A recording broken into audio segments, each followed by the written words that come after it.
यहाँ पे आप लोग को दिख रहा है ये इसके हाथ बंधे हुए हैं, इसके गले में मैंने एक रस्सी से बांध के रखा है। ये है एक दास का जीवन, ऐसा होता है। आपको पता है दास लोग कैसे थे?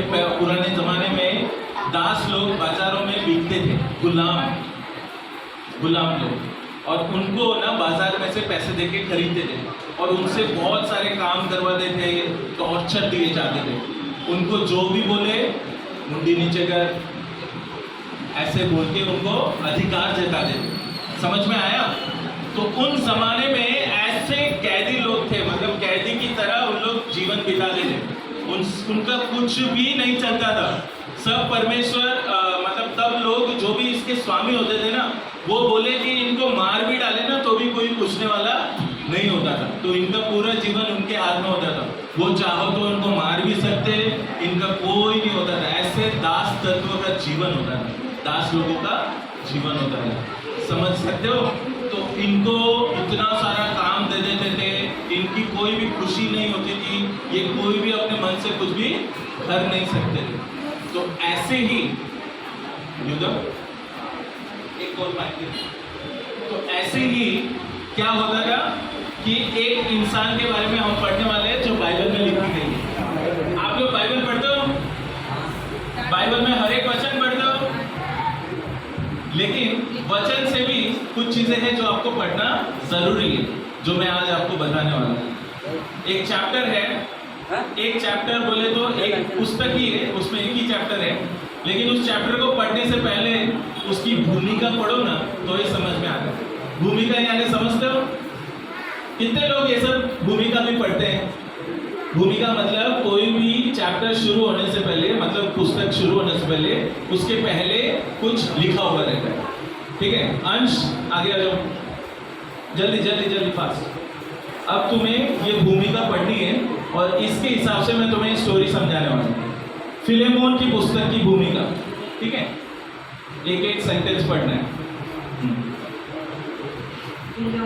फिलोमन एक प्रमुख मसीह था जो सामूहिक कलीसिया का सदस्य और ओनेसिमोस नामक एक दास का स्वामी था।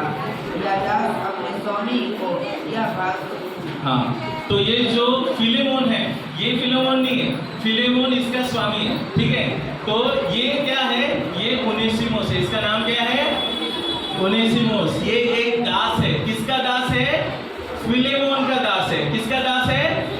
तो फिलेमोन एक बहुत बड़ा प्रमुख मसीह व्यक्ति था। कैसा व्यक्ति था? बहुत बड़ा क्रिश्चियन था और बहुत धनवान भी था। उसके पास बहुत सारे नौकर चाकर दास लोग थे। उनमें से एक दास था ये ओनेसिमोस। और ये ओनेसिमोस उसके साथ वो उसको मतलब वो जो भी काम देता था वो सब काम करता था। एक समय पे क्या हुआ, उसका बहुत टॉर्चर दिया करता था। कौन टॉर्चर देता था? फिलेमोन। ठीक है, और फिलेमोन एक मसीह व्यक्ति है, तो हम किसी को भी टॉर्चर नहीं देना है। ठीक है, तो वो इतना टॉर्चर देता था, इतना काम देता था कि ओनेसिमोस ने एक फैसला किया। क्या फैसला किया? कि मैं अपने स्वामी से क्या करूंगा? घर छोड़ के भाग जाऊंगा। और उसने देखा कि मुझे इतना टॉर्चर किया, ये सब किया करके उसने, वो भाग रहा है, खाली नहीं भाग रहा है, उसके घर से, मतलब फिलेमोन के घर से कुछ पैसों को चोरी करके भाग रहा है। क्या कर रहा है? चोरी करके भाग रहा है करके मुझे बोल। तो वो क्या किया? फिलेमोन के घर से चोरी करके कहाँ भाग गया? रोम भाग गया। कहाँ भाग गया? कहाँ भाग गया? रोम। हाँ, किसके घर से चोरी की? फिलेमोन। तुम्हारा स्वामी कौन है? फिलेमोन। तुम्हारा नाम क्या है? फिलेमोन। ये भूल गया, लेकिन आप मत भूलना। और ये कौन है? एक दास है। और ये किसके अंडर में है? फिलेमोन के अंडर में। हम ये जब पढ़ेंगे ना तो ये पूरा फिलेमोन का हमारा पुस्तक ही क्लियर हो जाएगा। फिर देखो आगे क्या होता है। और फिर किसी तरह पौलुस के संपर्क में आया। हाँ, तो ये कहाँ गया? रोम में गया। और रोम में एक सबसे बड़ा सेवक है। कौन है? पौलुस। तो पौलुस वहां पे प्रचार कर रहा था, चोरी मत करो, प्रभु को ध्यान करो, ऐसे ऐसे करके पौलुस प्रचार कर रहा था। और ये ओनेसिमोस फिलेमोन के घर से भागकर पौलुस के संपर्क में किसी इसी तरह आ गया। और वहां पे पौलुस ने देखा कि और ये उनेसिमुस से प्रेम जताया और सारे वचन को बताया, और ये पूरा मतलब कैसा हो गया, अपना मन परिवर्तन कर दिया इसने, इसका मन परिवर्तन हो गया, मन फिरा लिया और इसने जान लिया कि मैंने क्या किया है, पाप किया है, मैंने अपने स्वामी के साथ पाप किया है, मैंने उनका पैसा चुरा है, ये सब मतलब उसको समझ में आ गया। और फिर बाद में ये जो उनेसिमुस है पूरी तरह बदल जाता है और पौलुस जो है इसको वापस फिलेमोन के घर पर ही भेजने का निर्णय लेता है, और ये बहुत सेवकाई में भी आगे बढ़ जाता है पौलुस के साथ रहकर। अब पौलुस क्या करता है, फिलेमोन को एक लेटर लिखता है। उस जमाने में फोन तो नहीं है, मैसेज नहीं है, क्या करते हैं, लेटर लिखता है, और वही लेटर है जो फिलेमोन की पत्री जो पौलुस ने लिखी है। तो वो जो लेटर में जब पौलुस लिखता है, हम देखते हैं क्या लिखते हैं, आगे पढ़ो, नहीं बोल सकता। जो उस समय जेल में था, पौलुस के द्वारा उनेसिमुस एक मसीह बन गया। फिलेमोन के नाम पौलुस की पत्रियों फिलेमोन से यह अनुग्रह करता था कि उसके दास से पूर्ण मेल मिलाप कर ले। किसी जैसे पौलुस फिर से उसके पास भेजा रहा था, तथा न केवल वो एक क्षमा किया गया दास के रूप में ही, परंतु एक मसीह भाई के रूप में उसका स्वागत करें। ठीक है, थैंक यू। तो यहाँ पे पौलुस क्या बोलते हैं कि अब क्या करो कि फिलेमोन को पत्री लिखते हैं, और पत्री में ये लिखते हैं कि हे फिलेमोन, तो एक काम कर, इसने जो कुछ भी तेरे से चुराया होगा वो सब मैं भरपूर कर दूंगा, मैं चुका दूंगा, और तू इसको क्या कर, इसको केवल क्षमा ही मत कर, इसको अपने दास तत्व से छुटकारा देकर तू उसको एक पुत्र के समान, एक मसीह व्यक्ति के समान, जैसे मुझे तू स्वीकारता है वैसे तू उसको भी स्वीकार ले करके बोला। और फिलेमोन वैसे ही उसको स्वीकार लेता है, और ये उनेसिमुस, और उसमें पौलुस ये भी कहता है कि ये तेरे लिए और मेरे लिए, हम दोनों के लिए, हमारे इस मिनिस्ट्री में यानी सेवकाई में बड़े काम का है, ये बहुमूल्य है, इसको तू मतलब ऐसे दास तत्व में मत रख, इसको मतलब सेवकाई के लिए उपयोग करना है करके ये उनेसिमुस बहुत बड़ा पास्टर बन जाता है, बहुत बड़ा पादरी बन जाता है। इंग्लैंड में, रोम में उनेसिमुस नाम की बहुत सारी कलीसिया भी है, आप सर्च कर सकते हो।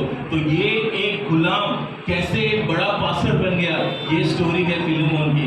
फिलेमोन का चैप्टर है, फिलेमोन की पुस्तक है, लेकिन उसमें सबसे बड़ा हीरो कौन है, उनेसिमुस। इसका नाम क्या है, उनेसिमुस। ठीक वैसे ही परमेश्वर ने हम जो शैतान के दास तत्व में थे, शैतान के अंडर में थे, शैतान हमें हर एक कार्य में हमें गुलाम बना के रखा, तुम ये मत करो, वो मत करो, तुम इसके अधीन हो जाओ, फेसबुक चलाओ, व्हाट्सएप चलाओ, इंस्टाग्राम चलाओ, अपने माँ बाप की बात मत मानो, अपने दोस्तों से झगड़ा करो, चर्च मत जाओ, और जाओ वहाँ पे दोस्तों के साथ सिनेमा देखने जाओ, मूवी देखने जाओ करके शैतान ने हमें क्या बना के रखा, दास बना के रखा, गुलाम बना के रखा। ठीक है, ऐसे मुंडी नीचे कर, हाँ ऐसे। लेकिन हमारे यीशु मसीह ने उस शैतान के वश से हमें छुटकारा दिया, और हमें मतलब अपने परमेश्वर ने अपने पुत्र यीशु मसीह को हमारे लिए कुर्बान किया, हमारे लिए उसने अपना लहू बहाया, हमारे लिए वो मार खाया ताकि हम छुटकारा पाए। बोलो यीशु मसीह की। और केवल इतना ही नहीं, लिखा गया है जो शैतान नरक में भी जिस लोगों को उसने कैदी बनाया था, यीशु मसीह जब क्रूस में मारा गया तो वो तीसरे दिन जी उठा, वो वहां पे भी गया और वहां पे भी कैदी आत्माओं को उसने क्या किया, छुटकारा दिया करके वचन कहता है। तो यीशु मसीह ने, शैतान ने जितने आत्माओं को, जितने लोग जो पहले मर चुके थे उनकी आत्माओं को भी वो टॉर्चर कर रहा था ना, उसके भी वश से परमेश्वर यीशु ने क्या किया, छुटकारा दिया। बोलो प्रभु यीशु मसीह की। अब शैतान के वश में कोई भी नहीं, सभी दुनिया के सभी लोगों को, जो कोई यीशु के नाम से आता है वो सब छुटकारा पाए हुए लोग हैं। और हम सिर्फ अब से दास के रूप में नहीं, परमेश्वर ने हमें कैसा बनाया, एक पुत्र के रूप में हमें स्वीकारने की तरह बना दिया। एक पुत्र के रूप में नहीं, बल्कि जैसे पौलुस कहता है अब ये क्या हो गया, दास नहीं है, ये कैसा है, एक पुत्र के रूप में। वैसे परमेश्वर ने हमें बदल दिया और हमारा जीवन छुटकारा पाकर एक परमेश्वर की सेवकाई के लिए एक बहुमूल्य इंसान के रूप में हमें बदल दिया। बोलो प्रभु यीशु मसीह की। अब ये दास नहीं है, अब ये गुलाम नहीं है, इसके लिए इसको छुटकारा दे देते हैं। हाँ छुटकारा दे दो इसको। हाँ चलो ये खुद ही दे देगा। चलो जोरदार तालियां दो हमारे भाई के लिए। परमेश्वर का धन्यवाद है। आपने ये फिलेमोन की स्टोरी जिस हिसाब से हमने एक्टिविटी के द्वारा सीखी है, उनेसिमोस के बारे में हमने सबने जान लिया होगा। इसके लिए मैं अनुरोध करूंगा आप सभी लोग को, जब आप बाइबल पढ़े तो उसकी भूमिका को भी पढ़ो, तो उसमें भी हमें बहुत सारी चीजें समझ में आती है। ठीक है, आइए हम सब प्रार्थना करेंगे। घुटने में